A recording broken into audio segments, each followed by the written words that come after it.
उसको राधेश्याम एलियस सीताराम, उसको दोनों वर्ड नामों से बोलते थे, राधेश्याम और सीताराम। वो बोलने लगा कि भाई ये साली जात की बंगन थी, इसका ये साथ यही होना चाहिए था, उनसे अब कोई मिलने भी नहीं आता। अब वो वैसे ही अकेले रह गए। पहले तो उनकी बेटी साथ थी, आज उनके साथ कोई नहीं है। कुछ लोग ऐसे भी थे जो पुलिस के भड़वे और दलाल थे, राजनीतिक भड़वे दलाल थे और राजनीतिक गिद्ध थे, जिनको इलेक्शन लड़ने थे, लड़ चुके थे या आगे लड़ना चाहते थे। उन लोगों ने हमारे धरने को हाईजैक कर लिया, दबिश देकर हमारे को बयान गलत करवा दिए और पुलिस स्टेशन में हमारे को पूरी रात मारा पीटा। और जो इसमें से जो एक आरोपी है कुलदीप, वो हमारे यहाँ के विधायक है, उसके चाचा ताऊ का लड़का है, जो मौके पर सुबह पुलिस स्टेशन में था। तो लेडीज आके बता रही है बाहर कि भैया उसका तो मम्मी पापा को पिटाई कर रहे हैं और कह रहे हैं कि बयान बदलो। ये जो हत्या का मुकदमा है, इसको एज एक्सीडेंट का मुकदमा, IPC 304 का मुकदमा बनाऊं। इन्होंने इसके साथ में बलात्कार किया, फिर इसको जान से मार दिया और जला दिया, पी दिया इसको। आप इस सबूत को बचा लोगे तो क्या पता केस में काम आए, लेकिन पुलिस वालों ने हमारी बात ना सुनी, हमें तो उल्टा पीटना शुरू कर दिया।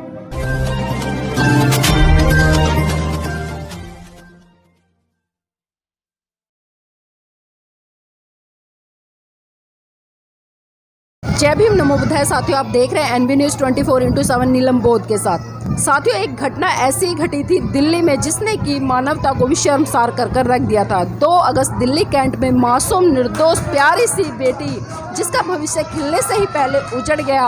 और मेरे साथ में उसी घटना के चश्मदीद गवाह दयाल जी, उन्हीं से जानना चाहेंगे कि किस तरह से वो घटना घटी और अब तक उसमें क्या लीगल कार्रवाई हो रही है। तो हरदयाल जी, आपका स्वागत है NB News में। पहले तो आप सभी को जय भीम नमो बुद्धाय। और मैं आपको तहे दिल से शुक्रिया अदा कहूँगा कि ये जो चैनल है हमारा NB News 24, जो जब से ये घटना प्रोटेस्ट स्टार्ट हुआ है लगातार पर बना हुआ है। और ये जो घटना हुई है वो शाम को टाइम स्टार्ट हो गई थी घटना। मेरे पास करीब 9:45 पर गांव से फ़ोन आया। उसी फ़ोन से उसकी मम्मी पापा और वो लड़का मेरे को लगातार कॉल किया, 2-3 कॉल, कि भाई जल्दी आ जाओ, यहाँ पर ऐसे ऐसे लड़की को जिंदा जला दिया गया है। तो जब ये सुना, पहली कॉल पे तो विश्वास नहीं हुआ, लेकिन दूसरी कॉल पे जब मैं वहाँ पर गया तो मैंने वहाँ पर जाकर देखा कि काफ़ी लोग भी थे वहाँ पर, 4 व्यक्ति वहाँ पर मौके पे थे। और वो मेरे आगे ना मेरे को पर्सनली अलग से लेकर चले गए और कहने लगे, हरदयाल भाई आपसे रिक्वेस्ट है, गिड़गिड़ाने लगे कि हमारे से गलती हो गई है। और वो नशे में भी लग रहे थे थोड़े थोड़े। मैंने पूछा, भाई क्या बात होगी, क्या करा तुमने, ऐसा क्यों गलती होगी, हुआ क्या है? तो उन्होंने बता दिया कि हमने ऐसे ऐसे उसके साथ में गलत काम करके, ऐसे तो मैं खुले वर्डों में बोलूं तो उन्होंने एक तरीके से उनका बलात्कार करके उसे जला दिया। वो यही बात वो बोल रहे थे, कह रहे भाई हमने ना इसके साथ में गलत काम करके, और गलत काम करते समय जब वो बेहोश होगी तो हमें लगा कि ये मर गई और उसने उनको मौके पर ही जिंदा जला दिया।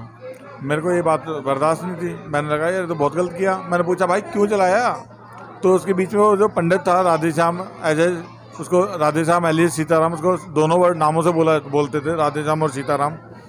वो बोलने लगा कि भाई ये साली जात की बंगन थी, इसका ये साथ यही होना चाहिए था। मुझे ये बात बर्दाश्त नहीं थी कि मैं भी शेड्यूल कास्ट कम्युनिटी से हूँ, दलित वर्ग से हूँ मैं, और ज़्यादातर अत्याचार हमारे दलितों पे होते आए हैं और ये बात बर्दाश्त नहीं थी हमें। मैंने जिस लड़के ने मुझे कॉल किया था उसका फ़ोन मांगा मैंने, और उस फ़ोन से सबसे पहले मैंने पुलिस को कन्फर्म किया कि ऐसे ऐसे लड़की के साथ में बलात्कार करके उसको जिंदा जला दिया गया। और हाँ ना, पब्लिक ना बढ़ती जा रही थी और मुझे ऐसा लगने लगा कि कहीं ऐसा ना इस चारों को ना कहीं जान से मार दे पब्लिक। और हमें ना बाबा साहब को मानने वाले लोग हैं, संविधान का पालन करने वाले लोग हैं, उम्मीद करते हैं हमें जो न्याय मिले संविधान से मिले, हम खुद कानून ना हाथ में लें। तो इस बात को लेकर हमने क्या करा, उसको ऐसे सेव कर लिया है, उसके उन्हीं के हॉल में उसको अंदर से बंद कर लिया। पब्लिक उसको हॉल को तोड़ना चाहती थी, ऐसे ग्रिल को उसको, लेकिन हमने उसको टूटने नहीं दिया और उनको पुलिस आई तो पुलिस के हवाले कर दिया मौके पे ही। जब पुलिस के हवाले कर दिया तो देखा वो जो डेड बॉडी उन्होंने जलाई थी वो तो पूरी तरह जली नहीं थी। अगर छोड़ देते तो पूरी जल जाती हो।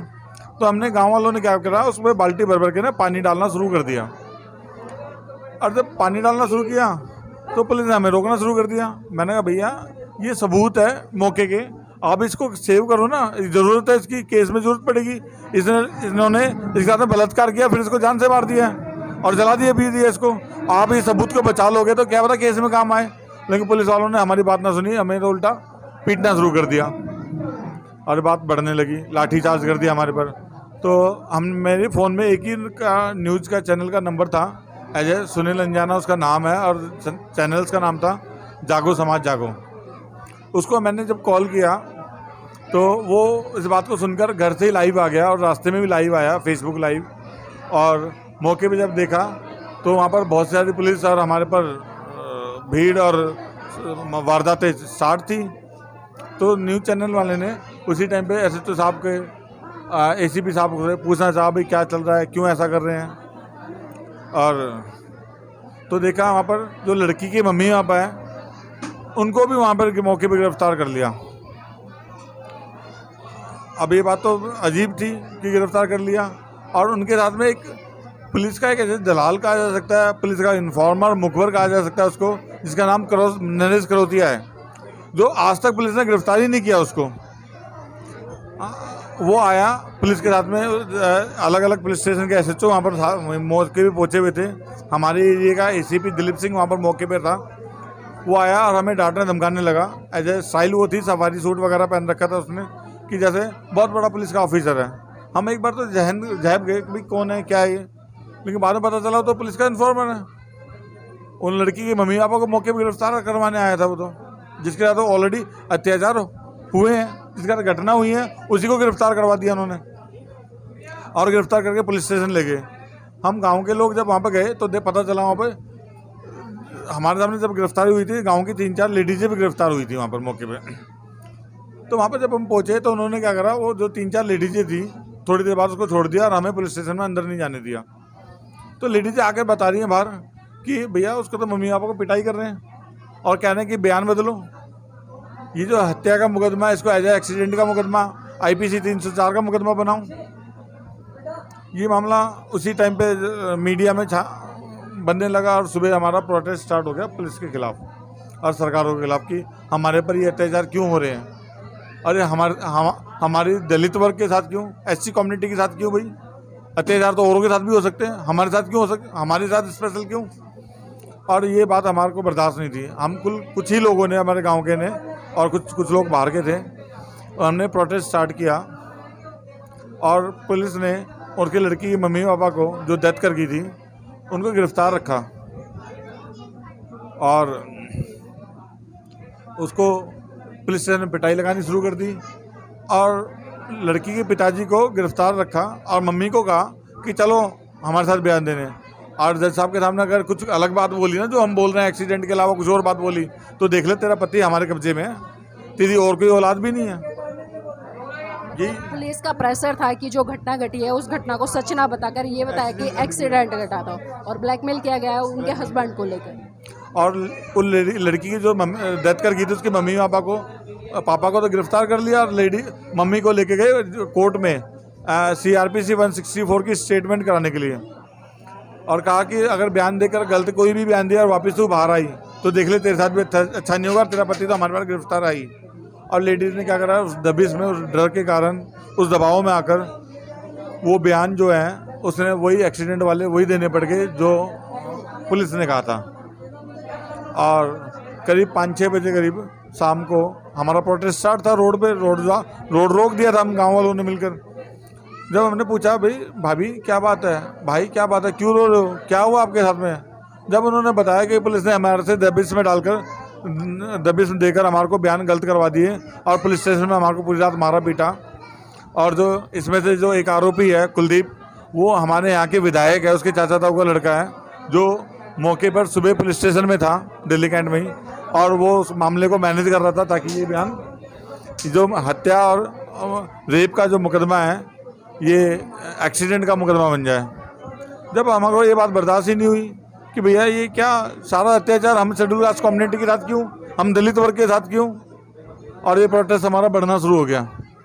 अब नेता, हमने जो लड़ाई शुरू की थी वो ऐसे सामाजिक न्याय की और कानूनी न्याय की लड़ाई थी, जिसमें हमारी जो डिमांड थी वो ये थी कि हमारे को ऐसे इसके अंदर कोई कड़े कानून आए ताकि कोई अपराधी इस पर नए अत्याचार ना कर सके। और इन चारों दरिंदों को फांसी और वो पुलिस अपराधियों के जिन्होंने उसको दबिश डाल के बयान डलवाए और वो सबूत मिटाए, जो डेड बॉडी से हमने पार्ट्स बचाए हैं, जैसे पैर के पार्ट्स मिले, बाकी पार्ट्स हमें मिले भी नहीं हैं, उन पुलिस के खिलाफ भी वो मुकदमा दर्ज हो और वो भी जेल जाने चाहिए। और जो पुलिस के साथ में जो वो एज ए पुलिस का इन्फॉर्मर जिसे कहते हैं, दलाल कहा जा सकता है उसको, नरेश करोतिया, जिसको आज तक पुलिस ने गिरफ्तार ही नहीं किया है। हमारी मांग ही ये थी, मगर क्या करें, अब पार्टी के लोग थे ना, जैसे कहते हैं राजनीतिक गिद्ध, मैं उनको राजनीतिक गिद्ध ही कहूँगा।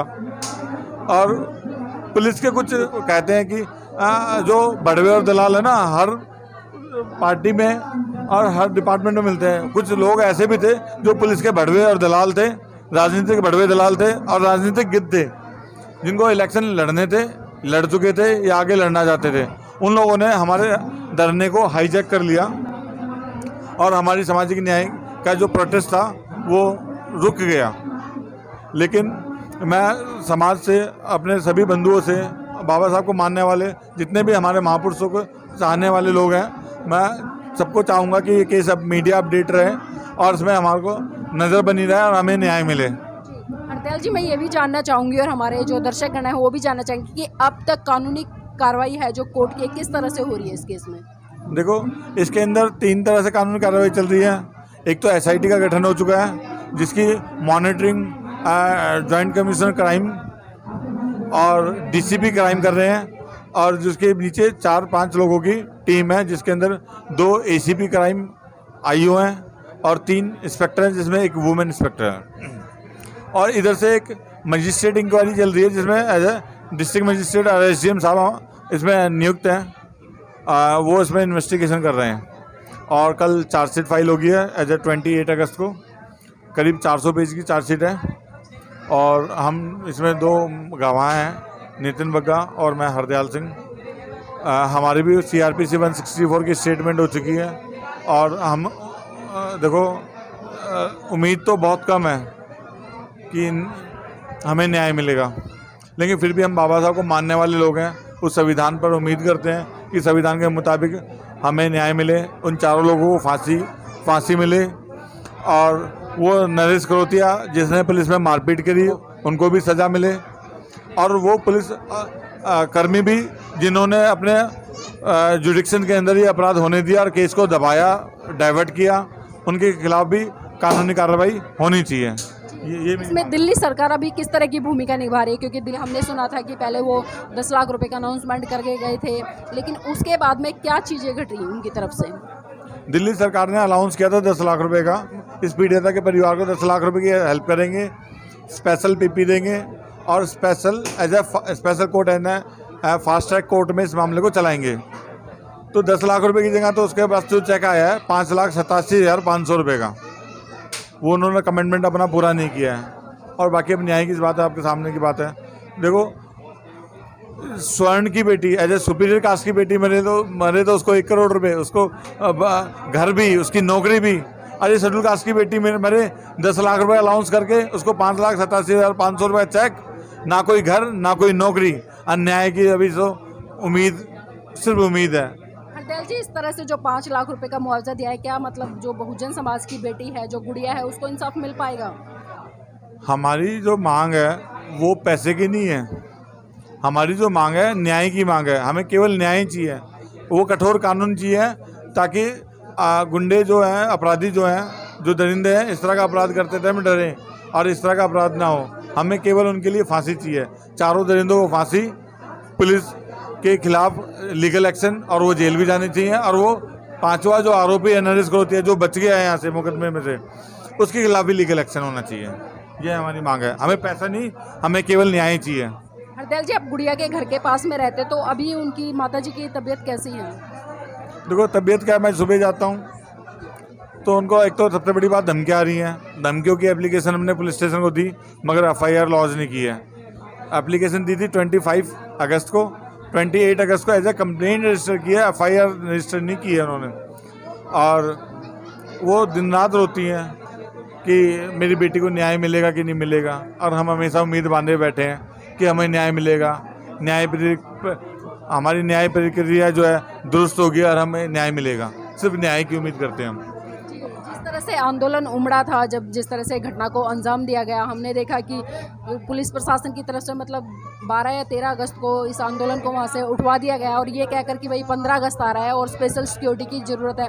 तो उसके बाद में क्या चीज़ रही कि जो बहुजन समाज के लोग थे जो आंदोलन कर रहे थे, अभी वो सक्रिय रूप से भूमिका निभा रहे हैं या फिर अलग अलग हो गए हैं? देखो, मैंने उनकी एक्टिविटी नहीं पता वो क्या कर रहे हैं, कहाँ किस दिशा में, लेकिन हमने तो उनकी लड़की के मम्मी पापा ऐसा उनको हमने ध्यान रखा हुआ है कि उनको कोई थ्रेट ना आए, उनके साथ कुछ ऐसा ना हो, और पुलिस प्रोटेक्शन हमें मिली हुई है। और उनकी प्रक्रिया क्या है मुझे नहीं पता, और उनसे अब कोई मिलने भी नहीं आता। अब वो वैसे ही अकेले रह गए। पहले तो उनकी बेटी साथ थी, आज उनके साथ कोई नहीं है। तो आपने सुना हरदयाल जी ने जो घटनाक्रम था उसको बताया है कि किस किस तरह से घटना घटी और किस तरह से अंजाम दिया गया, और पुलिस प्रशासन और अभी जो कानूनी कार्रवाई चल रही है वो क्या चल रही है। पूरे परिवार को वैसे सिक्योरिटी दी है, वो भी जी उनको भी सिक्योरिटी मिली है, लेकिन उस सिक्योरिटी का क्या फ़ायदा जिसमें कि बहुजन समाज की बेटी को न्याय न मिल पाए। कब तक वो इस तरह के अत्याचारों शोषणों से लड़ती रहेंगी, उनके परिवार वाले लड़ते रहेंगे। और यहाँ पर खासकर मैं बहुजन समाज के उन दलाल नेताओं से भी कहना चाहूँगी जो 1 दिन या 2 दिन आकर वहाँ धरने पर बैठ गए और उसके बाद वो दिखाई नहीं दे रहे हैं। अगर आपके मन में बहुजन समाज की इस बेटी के लिए दर्द है, पीड़ा है और आप इंसाफ की गुहार लगा रहे हैं उस अंधी बहरी सरकार से, तो आप इस आंदोलन को दोबारा से खड़ा कीजिए, मजबूत कीजिए, ताकि भविष्य में इस तरह की घटनाओं को रोका जा सके। और इस सरकार के सामने एक उदाहरण पेश करना है कि बहुजन समाज जब अपने पे आता है तो वो अच्छे से अच्छे लोगों को सत्ता से बाहर भी करता है और प्रशासन को भी हिलाकर रख सकता है। तो साथियों, एक बार दोबारा से फिर संगठित हो जाइए और उस बहुजन समाज की बेटी के लिए, इंसाफ के लिए गुहार लगाइए। जय भीम।